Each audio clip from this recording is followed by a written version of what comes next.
Hello friends, ഞാൻ doctor Ajasali. Welcome to my YouTube channel. ഇന്നത്തെ വീഡിയോയിൽ നമ്മൾ സംസാരിക്കാൻ പോകുന്നത് പേസിഫയേഴ്സിനെ പറ്റിയിട്ടാണ്. ഒരുപാട് പേരൻസ് എപ്പോഴും ചോദിക്കാറുള്ള ഡൗട്ടാണ് പേസിഫയേഴ്സ് യൂസ് ചെയ്യുന്നത് കുട്ടിക്ക് നല്ലതാണോ ചീത്തയാണോ എന്നുള്ളത്. അതിനെപ്പറ്റി ഡീറ്റെയിൽഡ് ആയിട്ട് നമുക്ക് ഈ വീഡിയോയിൽ അറിയാം. പേസിഫയർ എന്ന് പറയുന്നത് ഈ ചിത്രത്തിൽ കാണുന്ന പോലെ നിപ്പിൾ എന്നൊക്കെ നാട്ടിൽ പറയാറുണ്ട്. ഈ സാധനത്തിനാണ് നമ്മൾ പേസിഫയർ എന്ന് പറയുന്നത്. പല പേരൻസും ഇത് കുട്ടികൾക്ക് പുറത്തു പോകുമ്പോൾ കുട്ടികൾ കരയുന്ന കാരണം അല്ലെങ്കിൽ അവരുടെ നിർബന്ധം കാരണം ഒക്കെ വായിൽ വെച്ച് കൊടുക്കാറുണ്ട്.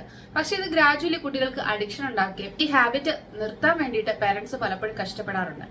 ഈ ഹാബിറ്റ് നിർത്താൻ വേണ്ടിയിട്ട് എന്തൊക്കെ കാര്യങ്ങളാണ് ശ്രദ്ധിക്കേണ്ടത് എന്നുള്ളതിനെ പറ്റിയിട്ട് ഡീറ്റെയിൽഡ് ആയിട്ട് ഞാൻ ഈ വീഡിയോയിൽ പറയുന്നുണ്ട്. തീർച്ചയായിട്ടും വീഡിയോ സ്കിപ്പ് ചെയ്യാതെ കാണാൻ വേണ്ടിയിട്ട് ശ്രദ്ധിക്കുക. പേസിഫയേഴ്സ് കുട്ടികൾക്ക് യൂസ് ചെയ്യുന്ന നിങ്ങളുടെ ഫ്രണ്ട്സിനോ ഫാമിലിക്കോ തീർച്ചയായിട്ടും ഈ വീഡിയോ ഷെയർ ചെയ്യുകയും ചെയ്യുക. ഏത് പ്രായത്തിലും പേസിഫയേഴ്സ് കൊടുക്കാം. 6 മാസം വരെയുള്ള കുട്ടികൾക്ക് തീർച്ചയായിട്ടും പേസിഫയേഴ്സ് ഒന്നും തന്നെ കൊടുക്കാൻ പാടില്ല. ഇത് കുട്ടികൾക്ക് നിപ്പിൾ കൺഫ്യൂഷൻ ഉണ്ടാക്കാൻ വേണ്ടിയിട്ട് കാരണമാവുകയും കുട്ടിക്ക് ബ്രസ്റ്റ് മിൽക്ക് മതിയായ രീതിയിൽ വലിച്ചെടുക്കാൻ വേണ്ടിയിട്ട് സാധിക്കാതെ വരികയും ചെയ്യാറുണ്ട്. അപ്പൊ തീർച്ചയായിട്ടും 6 മാസത്തിന് താഴെയുള്ള കുട്ടികൾക്ക് പേസിഫയേഴ്സ് കമ്പൽസറി ആയിട്ട് ഉപയോഗിക്കാൻ പാടില്ല. അതുപോലെ 2 വയസ്സിന് മേളിലുള്ള കുട്ടികൾക്കും കമ്പൽസറി ആയിട്ട് നമ്മൾ ഈ പേസിഫയേഴ്സ് ഒഴിവാക്കണം. അല്ലെന്നുണ്ടെങ്കിൽ കുട്ടികൾക്ക് പല്ലിന്റെ നേരെ തെറ്റാനും അതുപോലെ തന്നെ ജോയുടെ ഒക്കെ അനോമലിക്കൊക്കെ കാരണമാവാറുണ്ട്. പലപ്പോഴും ഇങ്ങനെയുള്ള കുട്ടികൾക്ക് ആന്റീരിയർ ഓപ്പൺ ബൈറ്റ് വരാറുണ്ട്. അതായത് പല്ലുകൾ ഇങ്ങനെ കൂട്ടിക്കടിച്ചാലും ഫ്രണ്ടിലുള്ള പല്ലുകൾ ഇങ്ങനെ തുറന്നിരിക്കുന്ന പോലെയുള്ള ഓപ്പൺ ആയിട്ടുള്ള ഒരു ബൈറ്റ് ഇവർക്ക് കാണാറുണ്ട്. അതിന്റെ പ്രധാന കാരണം ഈ പേസിഫയേഴ്സിന്റെ യൂസ് ആണ്. അതുപോലെ തന്നെ ശ്രദ്ധിക്കേണ്ട ഒരു കാര്യമാണ്, പലപ്പോഴും അമ്മമാരെ നിപ്പിളുള്ള ബോട്ടിലിൽ കുട്ടികൾക്ക് പാല് കൊടുക്കാറുണ്ട്. പക്ഷെ ഇതൊരു 1.5 വയസ്സ് 2 വയസ്സോടുകൂടി ഈ നിപ്പിൾ ബോട്ടിലിൽ പാല് കൊടുക്കുന്ന ഹാബിറ്റ് തീർച്ചയായിട്ടും നിർത്തുക. ഈ പാലല്ല വെള്ളമാണെങ്കിലും പലപ്പോഴും നിപ്പിളുള്ള ബോട്ടിൽ കൊടുക്കാറുണ്ട്. അപ്പൊ ഇത് ഒഴിവാക്കിയിട്ട് നോർമൽ ആയിട്ടുള്ള സിപ്പർ ബോട്ടിലോട്ട് മാറേണ്ട ഒരു സമയം കൂടിയാണിത്.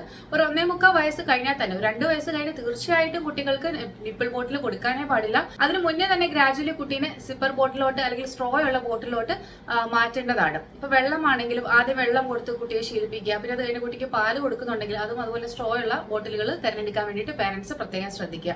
പലപ്പോഴും ഈ 6 മന്ത്സിൽ മുന്നേ നമ്മൾ ഈ പേസിഫയേഴ്സ് കൊടുക്കുന്ന കുട്ടികൾക്ക് പൊതുവെ ബ്രസ്റ്റ് മിൽക്ക് മതിയായ രീതിയിൽ വലിച്ചെടുക്കാൻ ബുദ്ധിമുട്ട് കാരണം കുട്ടി എപ്പോഴും ടയേർഡ് ആയിട്ടും കരച്ചിലും ഒക്കെ കാണുന്ന കാരണം പാരന്റ്സിന് നേരത്തെ തന്നെ സോളിഡ് ഫുഡ് സ്റ്റാർട്ട് ചെയ്യേണ്ട ഒരു അവസ്ഥ വരാറുണ്ട്. കുട്ടിക്ക് വിശപ്പ് ഉണ്ട്, അതിലേക്ക് പാല് മതിയാവുന്നില്ല എന്നുള്ളൊരു ഫീലൊക്കെ വന്നിട്ട്. അപ്പൊ ഇത് കംപ്ലീറ്റ്ലി ഒഴിവാക്കാൻ വേണ്ടിയിട്ട് പേസിഫയേഴ്സ് യൂസ് ചെയ്യാതിരിക്കുന്നതാണ് ഏറ്റവും നല്ലത്. ചെറിയ കുട്ടികൾക്ക് എപ്പോഴും വായിൽ വിരലിട്ടുകൊണ്ടിരിക്കാൻ അല്ലെങ്കിൽ കയ്യിൽ കിട്ടുന്ന സാധനങ്ങളൊക്കെ വായിലിട്ടുകൊണ്ടിരിക്കാനൊക്കെ ഒരു ടെൻഡൻസി ഉണ്ടാവും.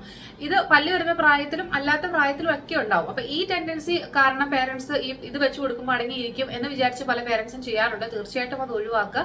അതുപോലെ തന്നെ പല കുട്ടികളിലും പുറത്ത് പോകുമ്പോൾ കരയുന്നു അങ്ങനെയൊക്കെ കാണുന്ന സാഹചര്യത്തിൽ പലപ്പോഴും ഇത് വായിൽ വെച്ച് കൊടുക്കാറുണ്ട്. അവരെ ഡിസ്ട്രാക്ട് ചെയ്തിട്ട് അവരുടെ കരച്ചിൽ മാറ്റാൻ വേണ്ടിയിട്ടാണ് ശ്രമിക്കേണ്ടത്. ഒരു താൽക്കാലിക ആശ്വാസത്തിനൊക്കെ നമുക്ക് വേണമെങ്കിൽ പേസിഫയേഴ്സ് യൂസ് ചെയ്യാം. പക്ഷെ ഒരു ദീർഘകാലത്തേക്ക് കുട്ടികൾക്ക് ഒരിക്കലും കൊടുക്കാൻ വേണ്ടി പാടില്ല. പേസിഫയേഴ്സ് ലോങ് ടൈം ആയിട്ട് യൂസ് ചെയ്യുന്ന കുട്ടികളിൽ മിഡിൽ ഇയർ ഇൻഫെക്ഷൻ ഉണ്ടാവാറുണ്ട്. അതുപോലെ പല്ലിന്റെ അനോമലി, പല്ലിന്റെ നിര തെറ്റാനുള്ള ചാൻസ് ഉണ്ട്. ഞാൻ നേരത്തെ പറഞ്ഞ പോലെ ഓപ്പൺ ബൈറ്റ് വരാനുള്ള സാധ്യതയുണ്ട്. താടിയലുകളുടെ വളർച്ചയെയും മോണയുടെ വളർച്ചയിലേക്ക് ഇത് ബാധിക്കാൻ വേണ്ടി കാരണമാകാറുണ്ട്. പിന്നെ പല പേസിഫയേഴ്സിലും ഹണി അല്ലെങ്കിൽ സ്വീറ്റ് ആയിട്ടുള്ള കാര്യങ്ങൾ ആഡ് ചെയ്തിട്ട് പല പേരൻസും കൊടുക്കാറുണ്ട്. ഇങ്ങനെ കൊടുക്കുമ്പോൾ കുട്ടികൾക്ക് ക്യാവിറ്റി വരാനും അത് പല്ലിൽ പോട് വരാനുള്ള ചാൻസും വളരെ കൂടുതലാണ്.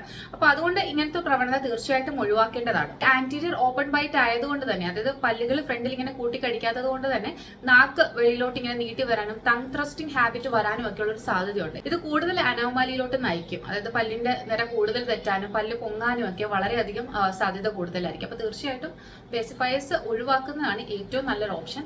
പിന്നെ കുട്ടി തീരെ പറ്റുന്നില്ല എന്നുണ്ടെങ്കിലൊക്കെ നമുക്കൊരു ഡിസ്ട്രാക്ഷന് വേണ്ടിയിട്ട് ഒരു ടെമ്പററി ആയിട്ട് മാത്രം യൂസ് ചെയ്യുക. ഓരോ തവണ പേസിഫയേഴ്സ് കുട്ടിക്ക് കൊടുക്കുമ്പോഴും സ്റ്റെറിലൈസ് ചെയ്ത് മാത്രം കൊടുക്കാൻ വേണ്ടി ശ്രദ്ധിക്കുക. അല്ലാന്നുണ്ടെങ്കിൽ കുട്ടിക്ക് പലതരത്തിലുള്ള ഇൻഫെക്ഷൻ വയറിളക്കം ഒക്കെ വരാനുള്ള സാധ്യതയുണ്ട്. അപ്പൊ ആ കാര്യം പ്രത്യേകം ശ്രദ്ധിക്കേണ്ടതാണ്. ഏത് സമയത്താണ് നമ്മൾ പേസിഫയേഴ്സ് യൂസ് ചെയ്യാൻ വേണ്ടിയിട്ട് പറയാറുള്ളത്? പ്രത്യേകിച്ച് ഫ്ലൈറ്റിൽ പോകുന്ന സമയത്ത്, ഫ്ലൈറ്റ് ടേക്ക് ഓഫ് ചെയ്യുമ്പോഴും ലാൻഡ് ചെയ്യുന്ന ടൈമിലും കുട്ടിക്ക് ഇയറിലെ പ്രഷർ കാരണം വളരെ ബുദ്ധിമുട്ട് അനുഭവപ്പെടാറുണ്ട്. ഈ സമയത്ത് നമുക്ക് താൽക്കാലികമായിട്ടൊരു ഡിസ്ട്രാക്ഷന് വേണ്ടിയിട്ട് ഇതുപോലെ പേസിഫയേഴ്സ് കൊടുക്കാവുന്നതാണ്. ഇതിന് പകരം ബ്രസ്റ്റ് മിൽക്ക് ഫീഡ് ചെയ്താലും മതി. ആ ടൈമിൽ കുഞ്ഞ് സക്ക് ചെയ്തുകൊണ്ടിരിക്കുമ്പോൾ കുട്ടിക്ക് ആ ഇയറിലുള്ള പ്രഷർ വലിയ രീതിയിൽ അനുഭവപ്പെടില്ല. കുട്ടിയുടെ ഡിസ്കംഫർട്ട് കുറയ്ക്കാൻ വേണ്ടിയിട്ട് അത് ഹെൽപ്പ് ചെയ്യും.